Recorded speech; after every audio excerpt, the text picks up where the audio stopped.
Uy, walking pneumonia. Bagong sakit? Parang COVID daw ito ah. Magla-lockdown na ba ulit? Kailangan na ba ulit bumili ng mask at alcohol? Isa ka ba sa mga taong ilang linggo na't may trangkaso pa rin? Baka tinamaan ka ng walking pneumonia o kaya ng bagong strain ng flu. Pero ano nga ba ito? Nauna na i-report ng Department of Health noong Miyerkules, ika-6 ng Desyembre na may 4 na kaso na ng walking pneumonia dito sa ating bansa.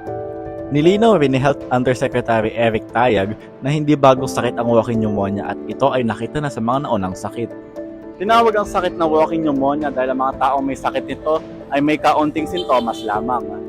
Ngunit, kapag nagpa-x-ray ang pasyente, doon makikita ang malalang kondisyon ng baga nito. Pero ano nga ba ang pwede nating gawin upang maiwasan ang pagkalat ng walking pneumonia? Muli namang inirekomenda ng Department of Health ang kahalagahan ng paggamit ng face mask, pag-inom ng maraming tubig, pagkain ng masustansyang pagkain, at ang importansya ng pagpapabakuna at ang social distancing upang maiwasan ang hawaan.